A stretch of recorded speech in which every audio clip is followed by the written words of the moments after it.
Okay. So in our previous lecture we have seen the आप आगे आ जाइए आप लोग भी ना इधर इधर बैठिए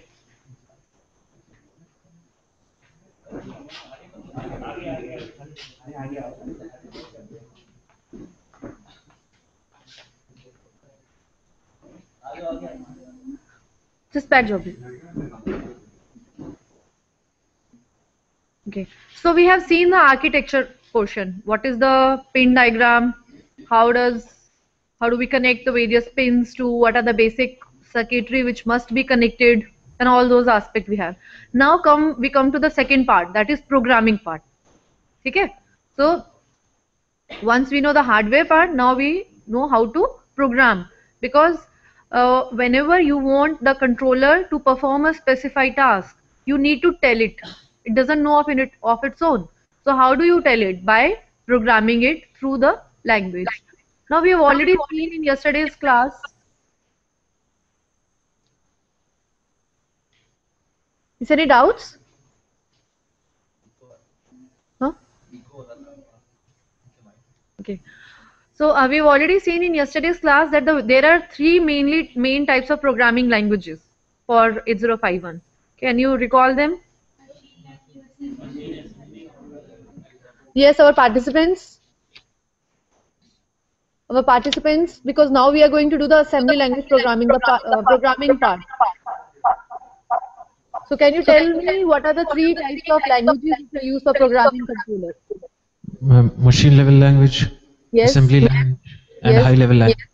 Yes. Ma'am, these are three levels. Yes, ma'am. Yes, right. Right. So we have already seen that the machine language is the language which machine understands, the controller understands in the form of zeros and ones, binary language. But we are mainly going to focus today on the assembly language, which contains English-like words which are known as mnemonics. So which are easy for us to write a program, but with the help of assembler, we'll then convert it into hex file. So the basic, when we talk of of assembly language, one instruction which is most widely used is the move instruction. Move instruction जो है सबसे ज़्यादा use होती है assembly language में. It's very important also. So the syntax of it is move destination comma source. Now this source and this destination can be specified in different ways, which are covered in the different ways by which you can specify your instructions. So one way is that if your source or your destination is in the form of registers, like as I told you that there are general purpose registers and special function registers like accumulator, B register, etc., which are used for the temporary storage of the data during the execution of your program. So when the source and the destination both are in the form of registers, then which is known as register addressing modes. So these are addressing modes basically which I am talking of, that you can specify the data in different ways. आप data को अलग अलग तरीके से specify कर सकते हो. Either you can specify the data directly. So that is known as your addressing mode. Now if I talk of move instruction, then let's say I have move A comma B. Then in this case, this is your source.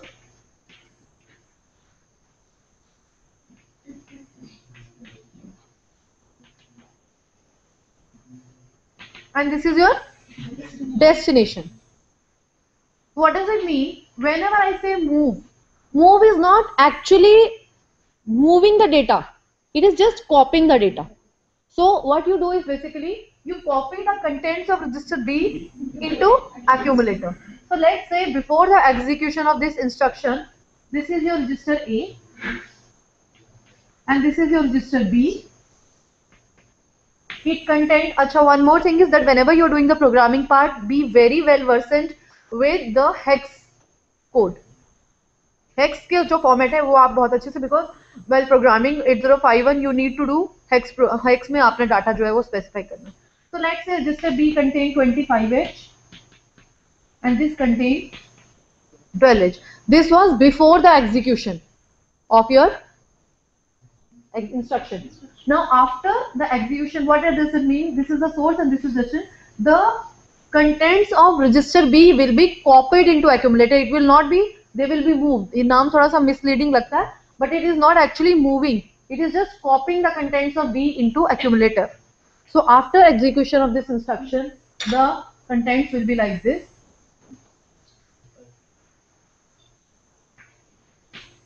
This will also contain 25H. Fine.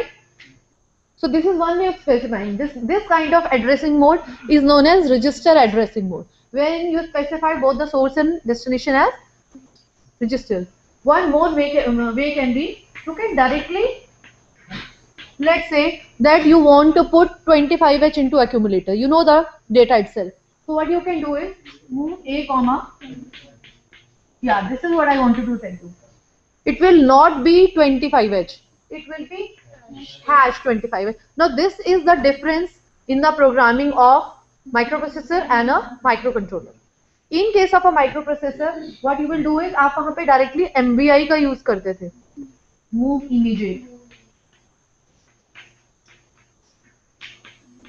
So this immediate used to tell you that this is the data. In case आपने ये MBI नहीं use किया, move लिखा, so that means इस particular memory location का accumulator में data move कर दो. But in case of micro controller there is no MBI instruction as such. So what do? We make use of this hash. What this hash means that whatever is written after this hash is actually the data. Okay, so what this will do, it will put the 25H into accumulator. Now what if I write move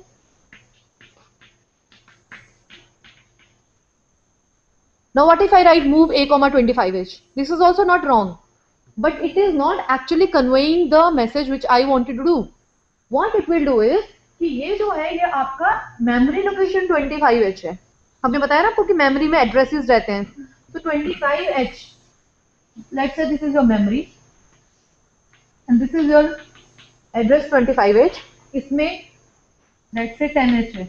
So what this will do is it will copy the contents of memory location 25H into accumulator. So 10H will be copied into accumulator now. So after execution of this instruction, your accumulator will contain 10H. Is this clear? Yes? Any doubts in this? Are you able to understand the difference now? Yes, ma'am. Okay. So this is very important to understand when we are doing the programming part of microcontroller. Now how to specify the data and how to specify the memory location. This difference must be known to you. Another thing is there are some nodes of programming. We can say that. So one note is that your value preceded with a hash. It can be loaded directly to the registers. Now these registers you can take either accumulator, register B or R0 to R7. Any general purpose register you can take. Another thing is that the source and the destination should be of the same size. Now we know that all the registers are of which size? All of them are 8-bit in size. So if you will try to put a data which is 16-bit into an 8-bit accumulator or 8-bit any register, it will produce an error. For example, move A comma hash 1234H. Now this 1234H is a 16-bit data, whereas your destination accumulator is an 8-bit register, so it will give you an error. So always keep in mind that while programming, your source as well as your destination should be of the same size. Fine. So these are some of the points which, being a programmer, you must always keep in mind. What is the difference between a hash and without hash? Without hash, that means it's the address of a memory location. Otherwise, it's a data directly and value too large. Now these rules which I told you, it is not only for move. It is applicable to all instructions of 8051. There are total of around 77 instructions which you can find out. You can find in the data sheet. Now how to, what all we are learning here is a basic of, let's say, 8051, but not compulsory that every time you will find the same rules. So whichever microcontroller you are working on, what is the best way of learning? It's data sheet. आप उसकी data sheet से you can learn the whole control and everything about that. So हर एक controller की instructions भी अलग रहेंगी, because we have seen yesterday. This is one disadvantage of assembly language program, that जिस भी controller पे आप कर रहे हो आपको उसकी assembly language अलग से, instructions जो है वो अलग से सीखनी पड़ेंगी. So what we are discussing here is for 8051. So all the 77 instructions you can find in the data sheet of this controller. Another instruction which is also very widely used is the add instruction. So the format of add is add a comma source. Now the difference between this and the move is that in this case the destination is accumulator. As you can see here, this is your destination. So you cannot say add b comma source or add r0 comma source or any other register. It always has to be your accumulator, and the result will also be stored in your accumulator, and the result of this accumulator will then be seen, which will change the status of your flag register. Okay? So when I'm saying move a comma hash 25 and then move r2 comma hash 34 and add a comma r2, what is it going to do? See this program. This is a basic program. अगर हम programming अब यहाँ यहीं से शुरू हो गया हमारा. So from these three instructions, what is it doing? See, move, you understand? What is happening?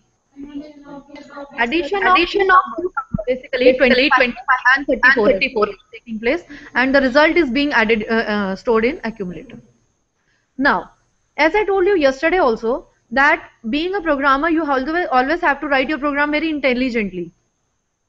You have to write your program as small as possible, because ultimately the hex file which you are going to create is going to be burned into memory, which is limited on chip memory. So in this program I have three instructions.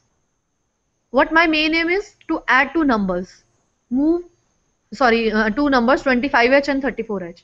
Now can you write the same program in a way which reduces one instruction? Just think of it. बताओ. Second line move R2 हटा के add A hash 34H. Yes. First में A move करके second में add करके. Yes. So see, basically you need not use even the second register. आप use कर लोगे तो उसमें कोई हर्ज नहीं है. It is not going to show any error. It will run fine also. But why to use a second register when you can directly add? जब हमने देखा है कि हम डायरेक्टली मूव कर सकते हैं, सिमिलरली हम डायरेक्टली ऐड भी कर सकते हैं, तो आप डायरेक्टली ऐड कीजिए. पहले एक्यूमुलेटर में you add one number move a comma hash 25H and then directly add the second number into accumulator, so the automatically it will add 4H into 25. Got the point? Yes? Okay. Now coming to very important instructions, which are jump, loop and call instructions. In the programming part, in the day-to-day life when we are programming 8051, ये jump, loop, call instructions जो है ये बहुत use होती है, because these are basically branching instructions बोलते हैं हम इनको, wherein depending upon a condition you jump or you move to some other location. So that is why these are known as branching instructions.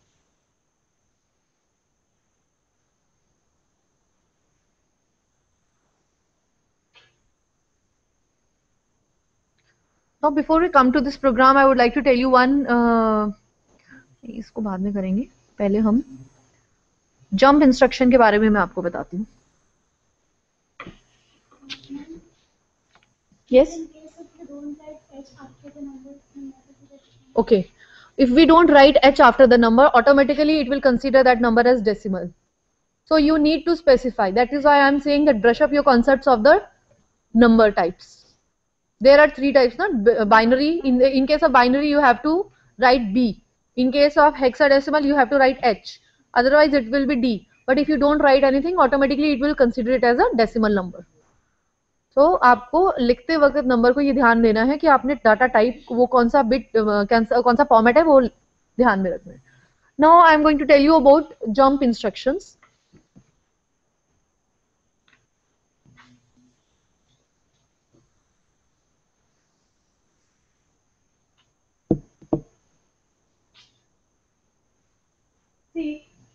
let's say it executes the instructions one by one. ये एक एक करके execute करता है सारी instructions को. Now let's say it is executing एक instruction, second instruction and so on. Suppose here it comes across a jump. Then it will check and then it will jump to that particular memory location. Now there are two types of jump instructions. Jump instructions are of two types, unconditional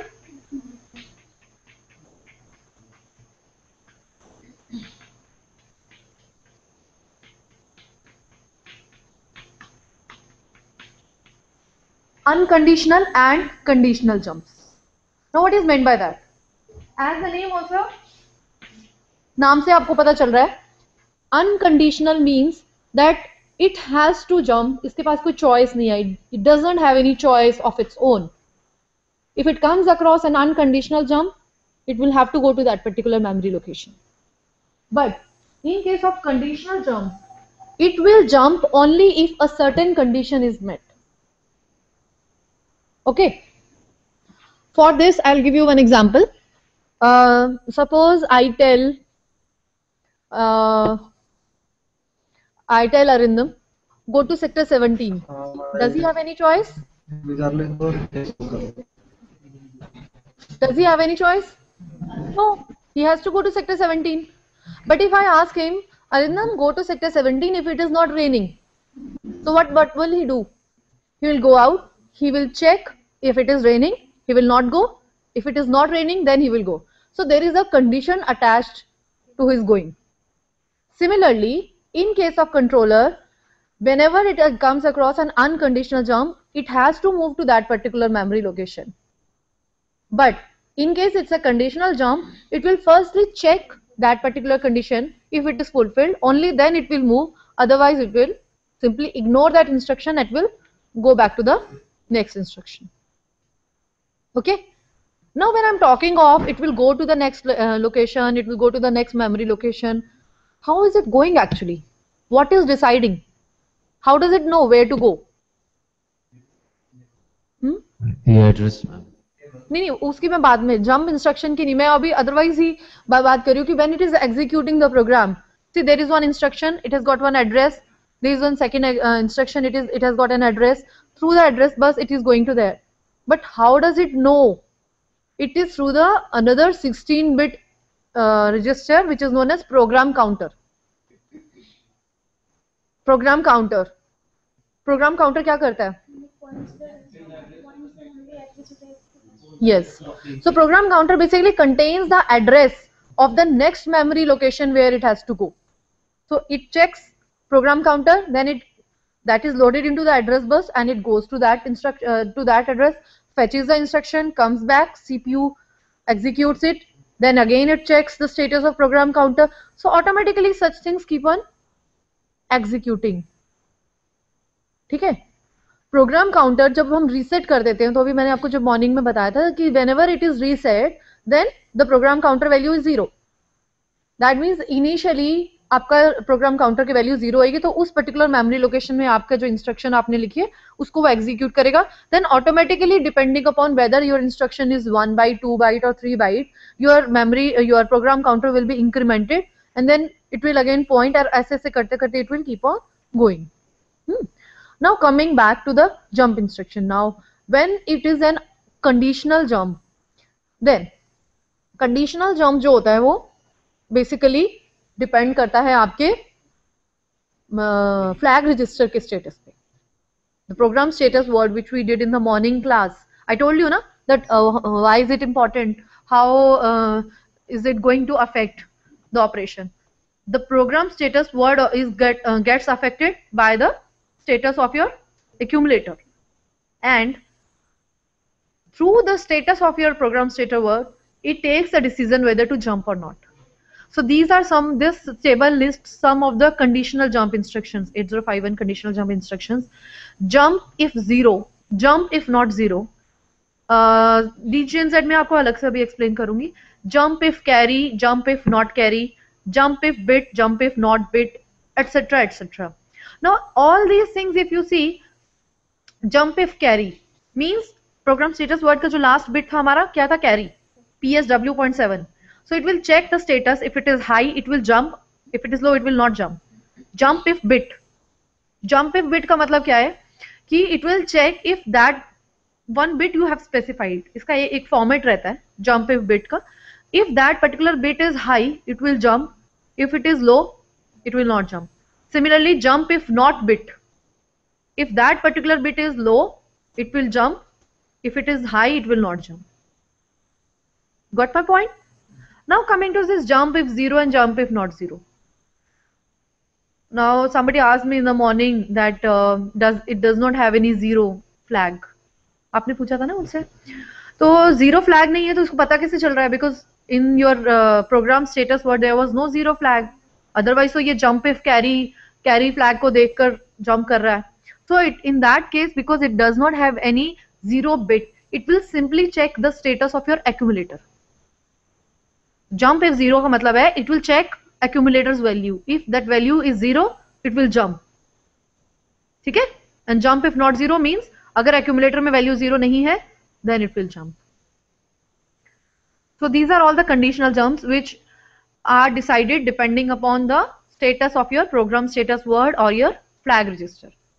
अब इसमें एक ये D, G and Z, this is also very important. Because D, J and Z जो है ये आपका looping का जब कॉन्सेप्ट आता है ना, लूपिंग, वहां पे ये इंस्ट्रक्शन जो है वो बहुत इंपॉर्टेंट है. लूपिंग क्या होता है मैं बताती हूँ, उससे पहले I tell you about this D, J and Z. What it does is decrement. D stands for decrement, J and Z decrement and jump till not 0. तो व्हाट हैपेंस इज कि अगर कोई ऐसा ऑपरेशन है जहां पे आपने काउंटिंग करनी है या आपने डिले देना है या आपने लूपिंग करना है, आप क्या करते हो, आप एक काउंटर सेट कर देते हो. You set a counter. Let's say आपने एक R2 का काउंटर ले लिया, आपने उसमें कोई पर्टिकुलर वैल्यू दे दी और आपने लेट्स से R2 को मूव कर दिया #255 लेट्स से, तो आपने उसमें वैल्यू एक पुट कर दी 255 एंड देन यू से D, J and Z R2 comma here. So what it will do is it will keep on decrementing R2 and it will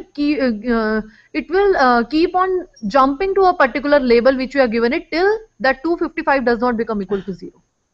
This is how it will operate. D, J and Z decrement and jump till not 0. So this is very important. Okay. Now I'll tell you how it is executed. There is one concept called looping. Looping in case of programming. What does it mean? Suppose you want to repeat a particular operation a number of times. Then the concept of looping comes into picture. Suppose I tell you that you have to move or add 10H into accumulator 50 times. Suppose कोई एक programmer है, उसको कोई operation करना है, उसको accumulator में 10H add करना है 50 बार. So an unintelligent programmer, what will do? He'll write all these instruction 50 times. For microcontroller, it is no issue. उसको तो काम करना है जो उसको बोला गया. But do you think it is an intelligent way of doing it? No. It is unnecessarily increasing your program size. It is unnecessarily eating up your so much of memory. So in such cases wherein you have to repeat a particular task a number of times, concept of looping comes into picture. How is it done? I'll give you one example. Suppose in this program, you have to write a program to clear accumulator and then add 3 to the accumulator 10 times. Now I would request all the students and all the participants also कि हम जो भी programs कर रहे हैं ना, आप ये लिखते रहिए. Because tomorrow what we are going to do is in your practice session, all these programs which are writing right now, you will convert them into hex file in the Keel compiler. So already हमने addition of 2 numbers का एक program जो basic program था वो लिखा था. तो ये वाला program भी आप, in fact I would suggest आप खुद try एक बार कीजिए. ठीक है? So suppose like in this program you have to clear accumulator. Clear accumulator का मतलब क्या हो गया? Move accumulator comma #0. So automatically 0 आ गया, accumulator clear हो गया. And then you have to add 3 to the accumulator 10 times. Now how do we decide? अब कैसे पता चलता है? See, इसमें आपको ऑपरेशन जो करना है, how many number of times you have to repeat this operation? 10 times. So then you will take one counter and you will load it with the value 10. So let's say कोई भी आप general purpose register R0 से R7 ले लीजिए, you can take any register and load it with the value 10. So let's say I have taken move R2 comma hash 10. So this R2 has become now my counter. Now what I do is, अब हमें operation क्या करना है? Add 3 to the accumulator. So add a comma hash 0 3. Now अब कितनी बार करने के लिए हम क्या करेंगे कि we will say D, J and Z R2 comma again. So what it is going to do, just इसको थोड़ा सा ध्यान से समझ लो पहले, then you can write it. I'll give you time for writing also, but please understand it first, because if you are able to get a basic idea ना, अगर आपको basic understanding आ गई, you can write any program. But firstly you need to understand the things. Programming is a very interesting thing, I would say, because it's all logic. If you understand the logic, आपको सिर्फ logic बनाना है. It's just like puzzle solving. So इस case में देखो, once I have added 3 to the accumulator, what I say is D, J and Z R2 and again.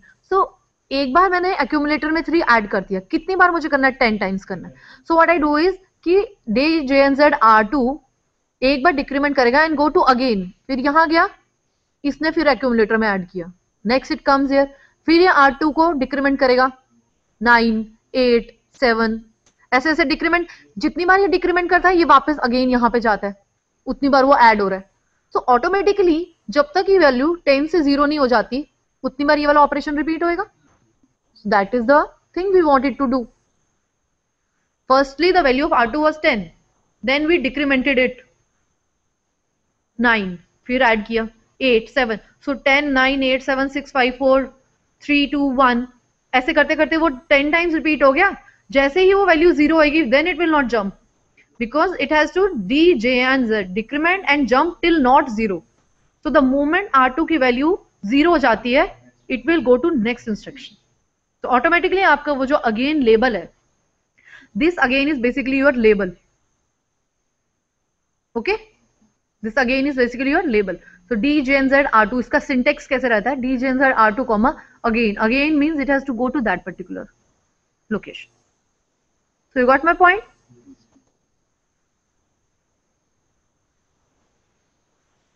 Any doubts in this? No. Okay, you got my point, no? That how this D, J and Z is used. Now this is one example wherein this D, J and Z is used, wherein looping जहाँ पे होती है. अब इसके अलावा एक nested looping का भी concept है, but that is a detailed one. I'm not going to cover that here. But this is one application of D, J and Z. Another application is in the wherein you want to give delays. जब आपको delay देना है, तब भी हम इसका D, J and Z का use करते हैं. कैसे? See, basically whenever you load your counter with a particular value, and when you are doing it D, J and Z, let's say you loaded with the value 300 and you are decrementing 1, 1, 1, 1, 1, you are decrementing. So what it is doing is उतनी बार आपका instruction execute हो रही, so it is buying you some time, है ना? Because किसी भी instruction को execute करने के लिए you require उसको machine cycle चाहिए ना. machine cycle का concept बताती हूँ मैं आपको. So whenever you want to give some delay in between, let's say आपको LEDs, you want to glow some LEDs. There is, you want to turn on and turn off some LED, and in between you want to give some delay. So what you do is you take up one counter, put some value into it, keep on decrementing the value. So automatically वो जितनी बार वो value decrement होगी, it will generate some delay of its own. So this is second application wherein this D, J and Z is used.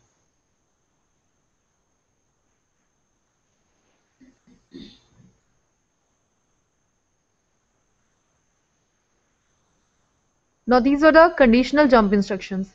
Now coming to the unconditional jump instruction. As I told you that in the case of unconditional jump instructions, there is no option. You have to jump. Now again it is of two types. One is long jump, the other is the short jump.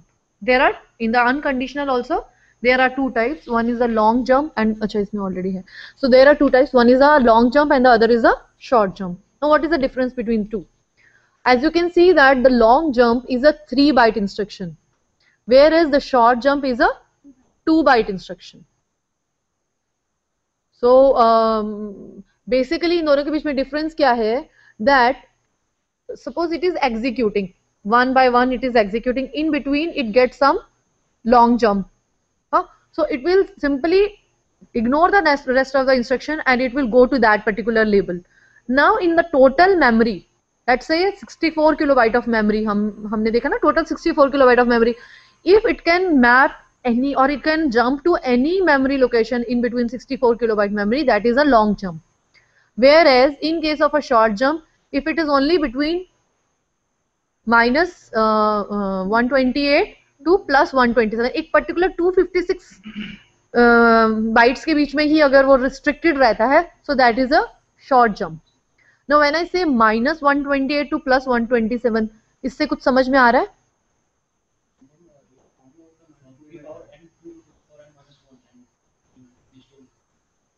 नहीं, वो नहीं मैं कह रही हूँ. मैं ये कह रही हूँ कि when I'm saying minus 128 to, अभी 64 किलोबाइट में तो माइनस प्लस का कोई वो ही नहीं है ना, वो तो टोटल 64 किलोबाइट में वो it can go anywhere. But when I'm saying एक particular 256 के अंदर minus 127 to 128 to plus 127, what does it mean? Up and down को हम बोल रहे हैं फॉरवर्ड जंप और backward jump. Like in this case,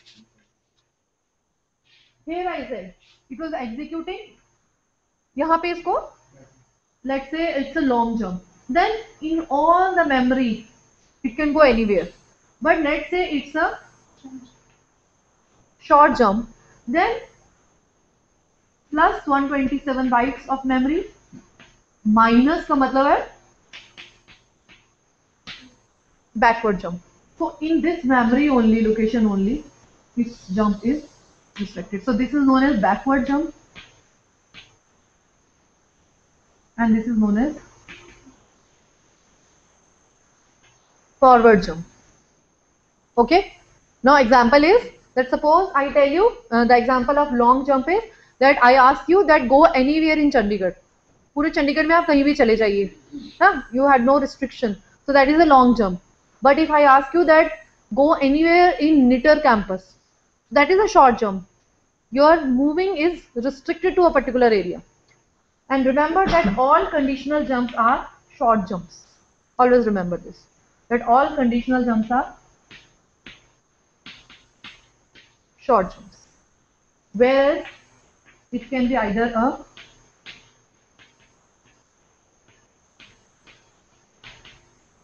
long jump or a short jump. Now this long jump is a 3 byte instruction and this too is a 2 byte. Now what does it make a difference? See, it will be when an instruction is 3 byte, that means it will occupy 3 bytes in the memory, and if it is a 2 byte, that means it will occupy 2 bytes in a memory. Now let us suppose there is one controller which has got only 1 kilobyte of flash memory. Then if I ask you that which type of jump would you prefer? I'm asking you, let's say you are using a controller which has got 1 kilobyte of flash memory. 1 kilobyte of flash memory is very small. So in such kind of cases, which jump instruction would you prefer? Long jump or short jump? Short jump. Why? Because it's a 2 byte instruction. This is unnecessary. If your work can be done within this particular address, why should you go for a long jump? Of course, this is also covered in the long jump also. Long jump में तो 00 से लेके FFFFH 64 kilobyte is FFFFH, तो कहीं भी वो इसमें भी कवर हो रहा है. But if 2 bytes of memory instruction से 2 bytes इंस्ट्रक्शन से काम चल रहा है, why should you go for a 3 byte instruction? So such kind of things also you should keep in mind when you are writing your program. Okay.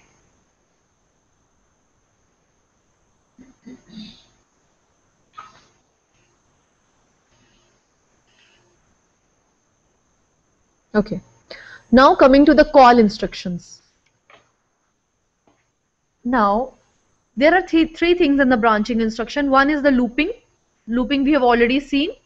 When you want to repeat a particular operation a number of times, you make use of D, J and Z. Then is the call your jump instructions. They are of two types, long jump and there are two types, conditional and unconditional. In all unconditional we have long jump and short jump, and all conditional are always short jumps. Now coming to the third type of branching instructions, and they are call instructions. What do you mean by call instructions? How is it different from jump instructions?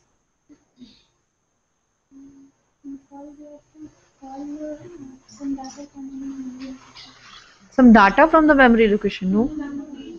It is always Concept, yes? it is always conjugated with a return instruction. Yes, that's true. It is conjugated with a return instruction. But how is it different from a jump instruction? That is what I'm interested in. Ma'am, Sorry, how is it different from the jump instruction? in a way it jumps. Actually, it is used with a subroutine, I guess. Yes, that's right. Subroutine word. That is the word I wanted to hear from you. See, the concept of subroutine is very important. Subroutines are nothing but small programs which are written outside your main program. Now, suppose there is one operation which you want to perform a number of times. Let's say, आपने delay देना है. Delay की कुछ instructions हैं. So, एक बार delay दे दिया. Let's say 3-4 instructions हैं. उसके बाद कुछ देर के बाद again you want to give a delay. Again you will write those 3-4 instructions. Then after some time the same operation. You will not write 3-4 instructions. Instead what you do is that those 3-4 instructions of a particular operation you write as a subroutine, a small program written outside the main program. And whenever you want to use those instructions, you simply call those instructions. Call कैसे करेंगे? हम उन subroutine को you will call. Yeah, I'll call. So what you do is that, let's say in case of jump instruction, when you are executing it, you go to the other label, but you don't come back. You don't come back in that case. आपकी जो next instruction थी उसको ignore करके वो उधर चला गया. But in this case, from the subroutine, again you come back. As one of the gentlemen, he said that it is conjugated with a return. Return का मतलब क्या है कि this is your main program. Here you encounter a subroutine. You go to that subroutine location, execute all these instructions, and in the end of that subroutine you will write a return. So automatically it will go back to the main program where it was, from where it had come, and it will again start executing its work. So this is the main difference between call and jump. Similar to the jump, we also have two types of call instructions. One is L call, the other is A call. इस case में हम short नहीं लिखते, S नहीं लिखते, हम A call लिखते हैं, absolute call. But इसका meaning वही है. L call is a 3-byte instruction and A call is a 2-byte instruction. But otherwise difference वही है that in this case the L call, the target address is anywhere within the 64 kilobyte range. Whereas in the case of A call, the target address is within 2 kilobytes of range. उस case में क्या था, short jump जो था, it was 256 bytes of range था, plus 127 and minus 128. But in this case, the target address is within 2 kilobytes range. ठीक है? But otherwise, you will always have a subroutine which will be ended with a return.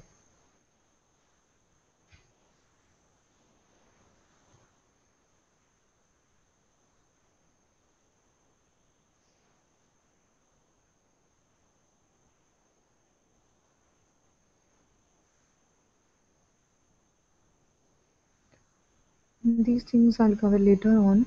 Now, before we come to the next topic, that is port programming, that is very important, because whenever we are doing the real-time data interfacing of microcontroller, then we make the use of ports. है ना? It has its own ports, P0 to P3. उनकी port की programming कैसे की जाती है. But before I come to this topic, let us see one video. थोड़ा difference हो जाएगा, and that I wanted to show you yesterday also. एक हम वीडियो देख लेते हैं उसके बाद. Now in this video I want you people to recognize, because this video is all about the applications of microcontrollers, the real world applications of microcontrollers. We have seen कौन कौन सी applications देखी थी हमने कल? अप्लायंसेस देखे थे और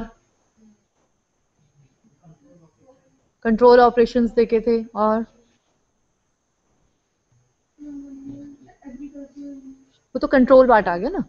and then you have appliances के अलावा आपके पास कैमकॉर्डर्स भी थे और टॉयज भी थे और then you had all this printers, fax machines, lots of applications. ये जो वीडियो मैं आपको दिखा रही हूँ इसमें इसकी application is in the green engineering. Green engineering एक वर्ड है आजकल जिसमें हम उसका यूज करते हैं. सोलर एंड सोलर, विंड, इन सब की बात हम करते हैं. तो ग्रीन इंजीनियरिंग में एम्बेडेड सिस्टम का भी रोल क्या हो सकता है?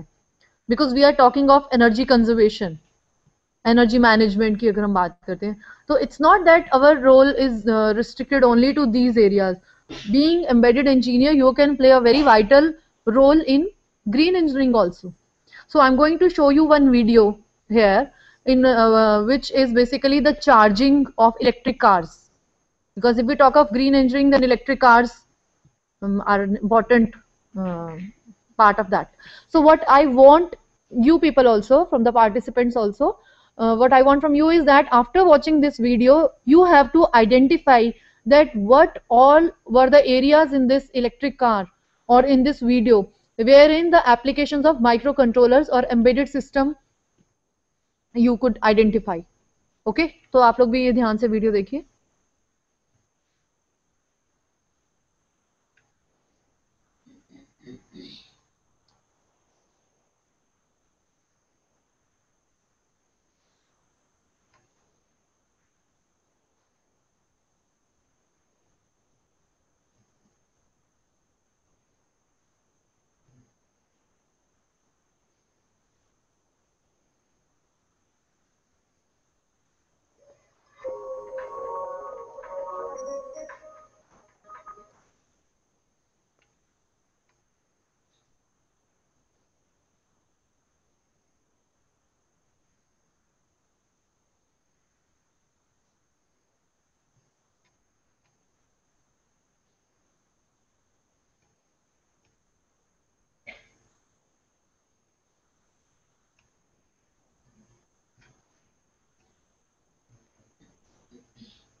Why is it not showing the video here?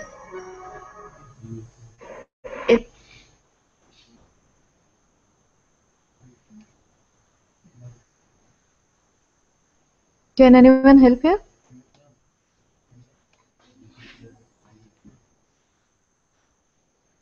देखो जरा, VLC मीडिया प्लेयर में ही मैंने किया था, or else you can try to run this AVI also.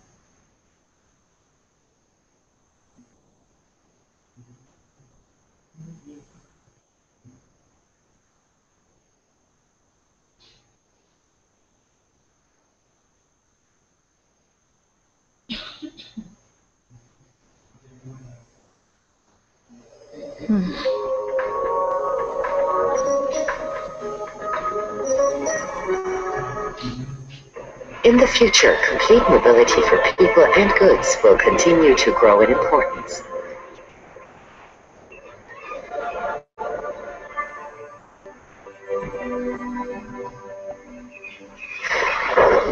Making this mobility environmentally sustainable is one of the challenges of our times.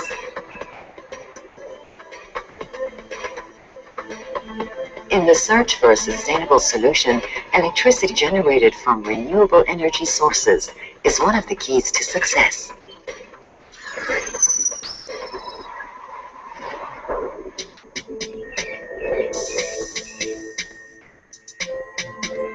Green electromobility is clean, quiet, and efficient, and therefore sustainable. Refueling a car is simple today, and electrical charging will just be as simple, but the technical possibilities will be even greater.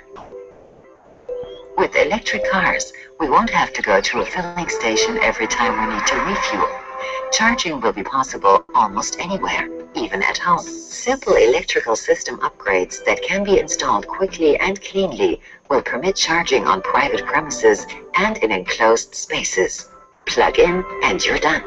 Home charging will offer maximum convenience. The charging current can be obtained dynamically from a variety of sources. Home charging is a cornerstone of maximum availability. On public streets and parking areas, various charging models will be developed based on operator needs. The charging procedure itself will always be easy and convenient for the driver. Car and the charging point will be connected with a charging cable that the driver keeps in the car. To start charging, the driver authenticates himself, connects the cable, and starts charging. Once charging is finished, the driver re-authenticates to record the amount of current drawn, either at the charger or at a payment machine that services several chargers. For charging in non-public areas, individual and integrated solutions will be tailored to operator needs, such as for company car fleets. These solutions will do more than just keep electric cars charged. They can be made part of the operator's overall intelligent building management. Naturally, the charging process is simple, convenient, and safe with these integrated solutions. Connection to the IT and communication infrastructure of the operator will allow access to all relevant charging and billing information. Integrated electromobility concepts by private operators offer interesting possibilities that go beyond just mobility. For example, an electric vehicle fleet can serve as intermediate storage in an electricity network. The vehicles can smooth out peaks in energy use and permit intelligent energy purchasing. For fast charging, that is to say a large amount of energy flows into the car's battery in a short time, fast charging stations will be set up similar to today's filling stations. Here too, the charging procedure for the driver will be similar to the other options. Users can authenticate themselves and control the charging process on a single interface, such as a smartphone. Although it's short, the driver can use the time it takes to charge the car to take care of other tasks, while staying updated on charging progress by mobile phone. Billing is also simple to follow and very convenient for the driver. In addition to charging by cable, electric cars can be refueled simply by changing the battery at specially equipped swapping stations that keep fully charged batteries in stock.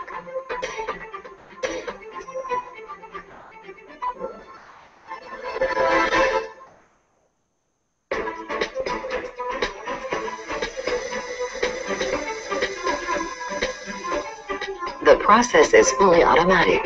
The system detects the battery type and swaps out the batteries so the driver can quickly be on his way with a full charge. After changing, station recharges the old battery for the next user.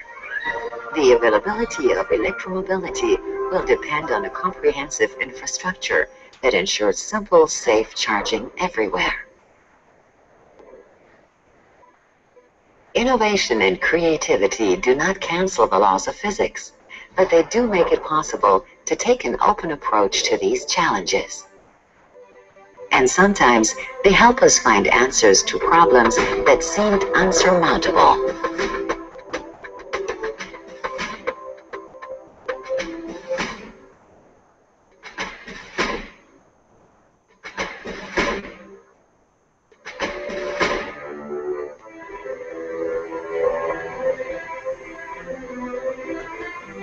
Electromobility is the key technology for ensuring sustainable mobility around the world.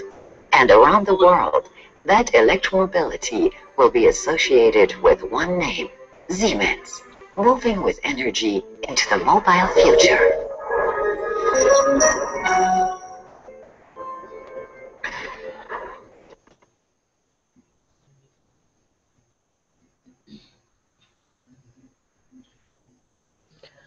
Okay, so in this video, what we saw is there are in the charging of the electric cars, there are two aspects. One is the charging at home or at charging stations, just like our petrol pumps, wherein you can just go and plug your car to the battery and then you can charge it. Or else the second option, apart from the charging station, is the battery exchange stations, wherein automatically the battery, there is a charged one, you don't even have to wait there, already charged battery hai, and it is exchanging it.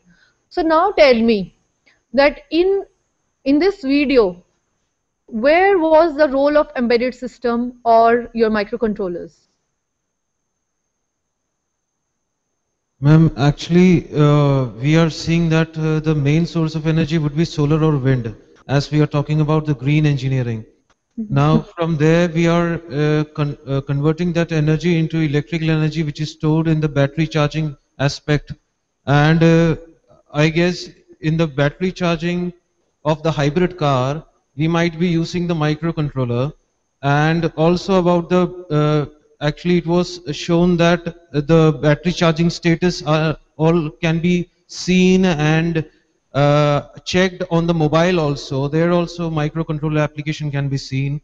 And one more aspect was the battery replacement area, where automatically the battery was replaced in the charging arena by it. In that aspect also microcontroller might be used. And also in the hybrid car, the speed, traction, and all the other GPS systems can also be controlled by the microcontroller. Right, right. Very nice. So other centers, what did you observe? What did you observe from this video? Where does the role of embedded engineer come into picture?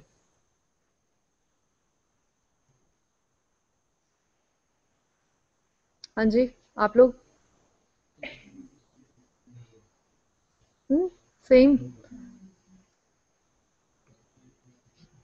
So what we saw was that in the, he is very right, he said, was in the control part of the hybrid car also, because this video showed only the charging part. But if we talk of the operation of the electric car also, in case it is a fully electric vehicle or it is a hybrid vehicle, in that case all the control mechanism, how is it being done? It is done by embedded engineering only. Suppose it's a hybrid car. What is a hybrid car do? That it runs on both the battery as well as on the gasoline.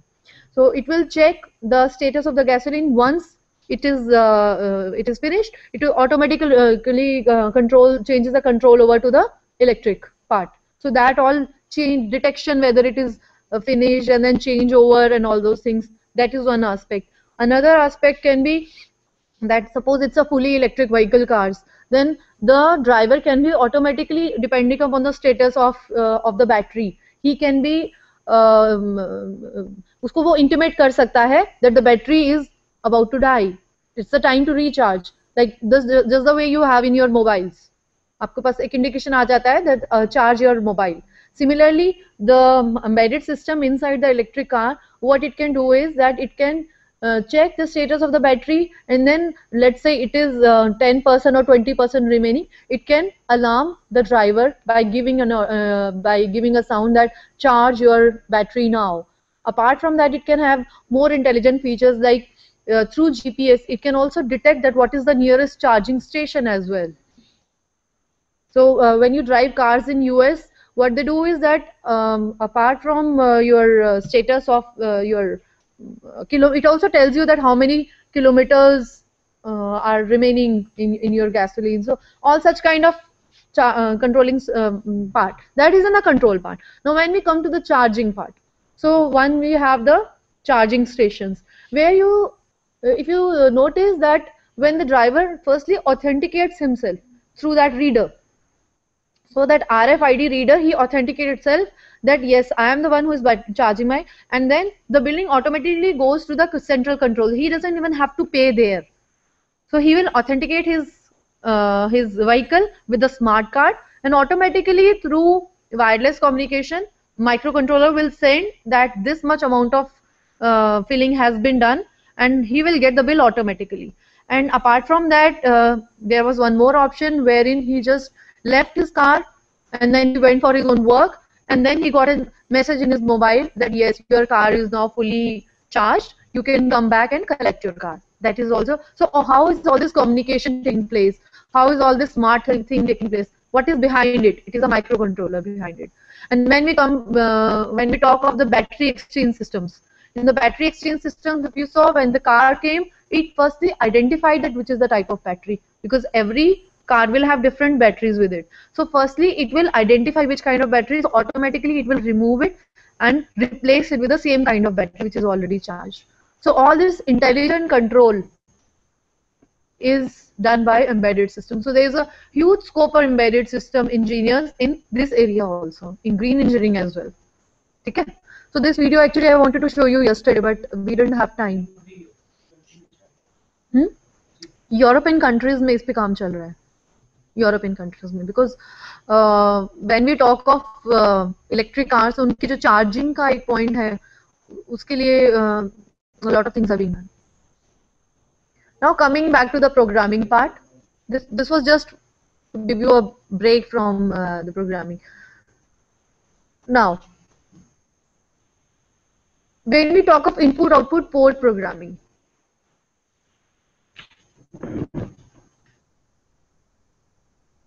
then we have already seen that the single bit addressability of the different ports. Okay, so port 0, P0.0 and all these things we have already discussed in the morning. Now I will tell you one program. I request all of you to write this program because I'll give you some time for doing it yourself. Write a program to perform the following, or else I'll write it here.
So write the program to perform the following. 1A is keep monitoring P1.2 bit until it becomes high, and then second part is when this bit P1.2 becomes high, write value 45H to port P0, and the last part is send a high to low pulse to P2.3. So this program we are going to discuss now. Okay. Now before we talk about particular bits, because now we are talking about single bit addressability. We have already seen bytes को कैसे हम move we can address them, like move, add. When we are talking about, these are all 8-bit data we are talking of. Okay, na? But when we talk of a single bit, let's say P1.2, this is the third bit of port P1. Then to make it high or low, there are two instructions: set B and clear. Set B means set bit, means particular bit को one दे दो, and similarly clear 0. So this is for a single bit. Okay. So if we talk of the real world, अगर हम इसको इस तरह से बनाएं,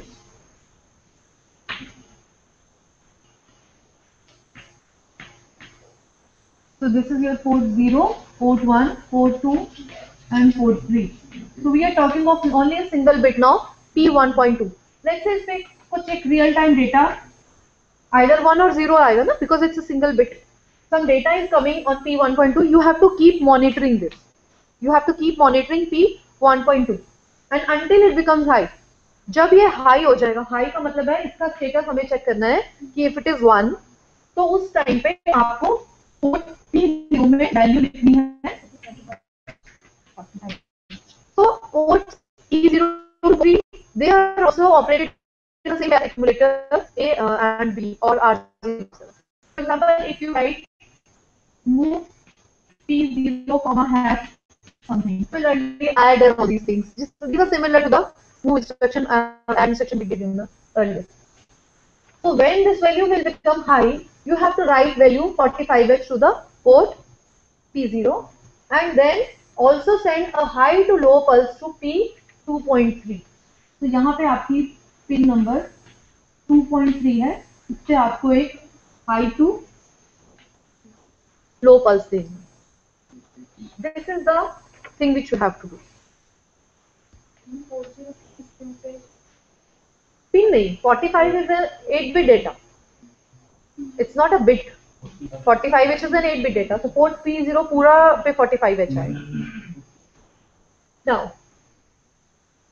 सबसे पहली चीज तो हमें ये चीज हमेशा ध्यान देनी है, because these are input output ports. These are all input output ports. So हमें पता कैसे चलेगा कि it is an input bit port or a output port? Always remember, for input it should have a high and for output status it should have a low. Okay, got my point? So in this case, centers, are you able to hear me, participants? Yes, ma'am. You can hear? Yes, ma'am. Okay. So when I'm saying that in order to make any port, because these are input or output, either you can use them for inputting the data or you can use them for outputting the data. So in case you want to use them for input, you have to put a status 1. And in case you want to put give an output, then you have to give it a status 0. So if I talk of the whole port, let's say port 0 को हमें input port बनाना है. So which value should I write here? If I ask you that make port P0 input port, that which instruction will you write?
Can you hear me? Yes, ma'am. Okay. But the Could video you, is not coming. yes? Ma'am, you are audible, but the video is not coming. Okay. But अभी जो मैंने explain किया था input output bit का concept, was it audible to you or should I repeat it again? No, ma'am. There was a blackout at that time. Okay, okay, I'll explain again. There was some system hangout actually. I'll explain again then. See, whenever we talk about any port, it is either an input Ma'am, port. we can't see you. Hello. Ma'am, we can't see you. Hello. Ma'am, Yes. Okay, please wait for some time. Actually, there's some system hangout.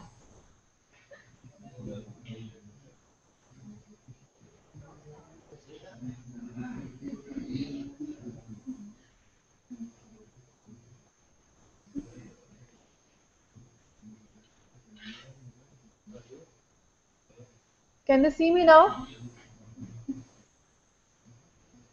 No, ma'am.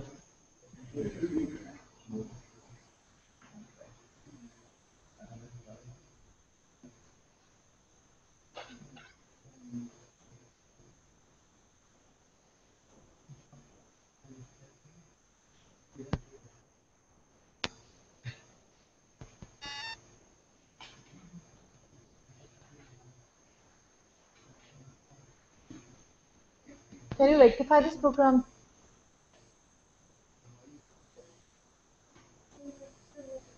हो गया?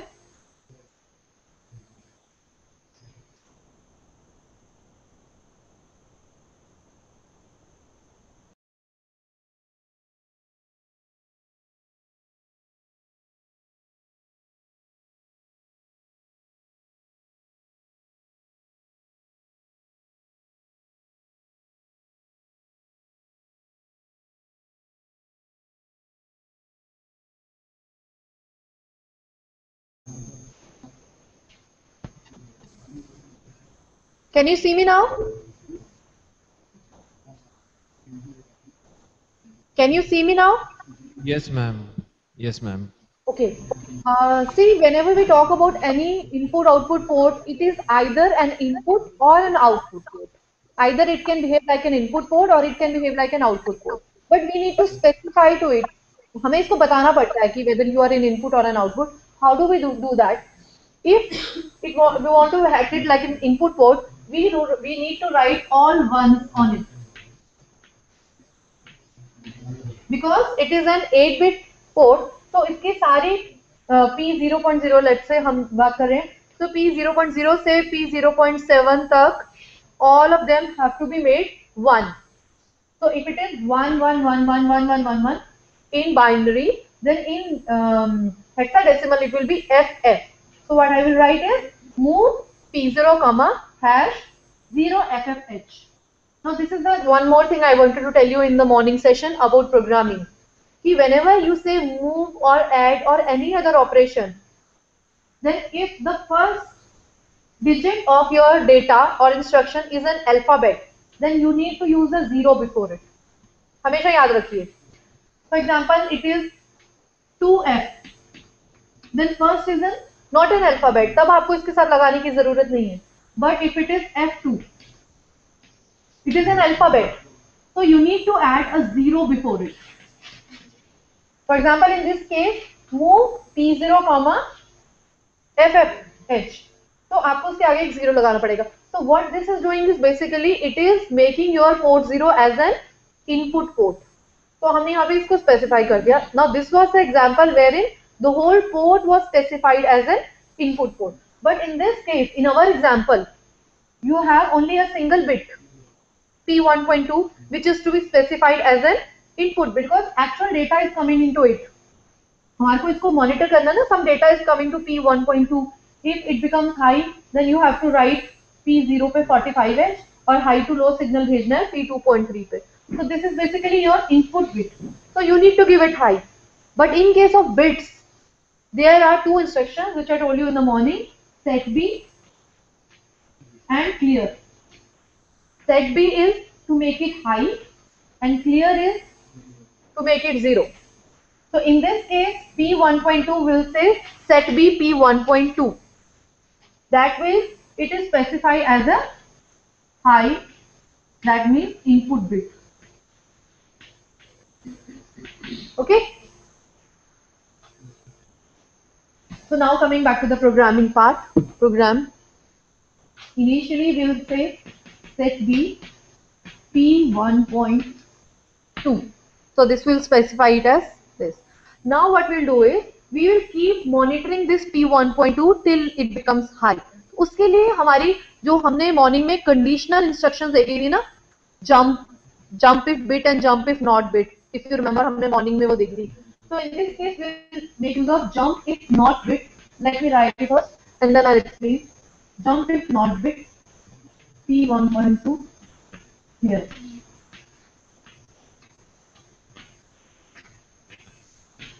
And the label will be here itself. Jump if not bit P1.2 here. So that means not bit का मतलब क्या है? If P1.0 is 0, तो jump कहाँ करना है? Here. और here हमने क्या किया? यही रखा. So it will keep it is here only till this value is 0. Because what we have to do is it has to become high until it becomes high. So the moment this P1 पहले इसके पास कुछ data आ रहा है, let's say पहले ये 0 ही है, so it will not go anywhere. But the moment it gets a value high here, जैसे ही इसको यहाँ पे वैल्यू जो है वो मिल जाएगा, it will simply ignore this statement because we have to move, we have to be at here only till this value was 0. The moment it becomes high, so it will ignore this and it will come to next step. And what should be the next step? Just see from this program. The moment P1.2 becomes high, write value 45H to port P0. So what should be the next instruction? Move P0, comma hash. नहीं, 0 नहीं आएगा इसमें because this is not an alphabet. वो तो हमने बना दिया ना.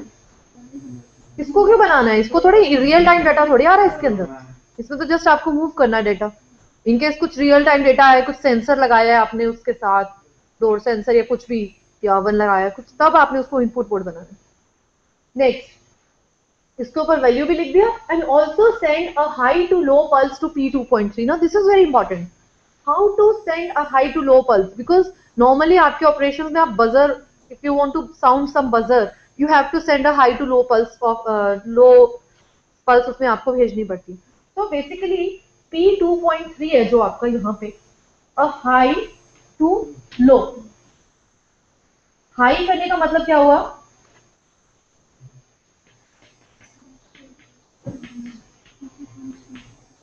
High pulse, then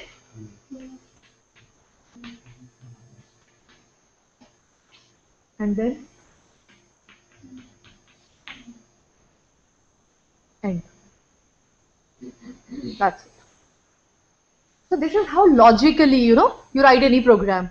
So you need not cram it. अगर आपको एक भी प्रोग्राम ऐसा समझ में आ गया and you are able to understand the concept logically, then you can write any complex program. But the thing is, what is asked from you, accordingly you have to decide upon the type of instruction which you are going to use. Okay? So any doubts in this?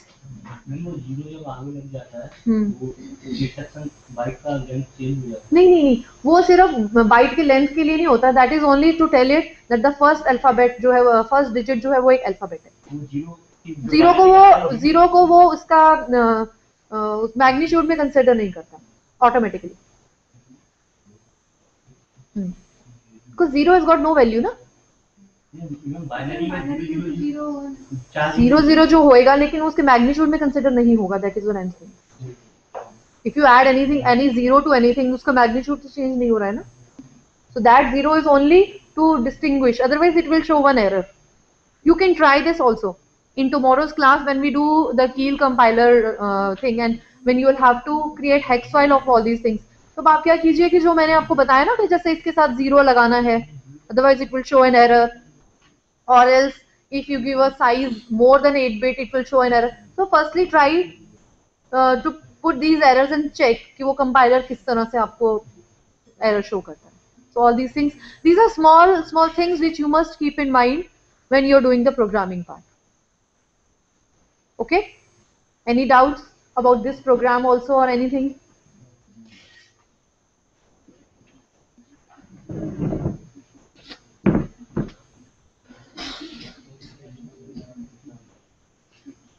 So this was all about the programming part. We will do some more programs tomorrow morning as well. कल morning में हम थोड़े से और programs करेंगे, ठीक है? And then once you become comfortable with the programming, then we will see that how to convert these programs in assembly language to the hex file using your Keel compiler.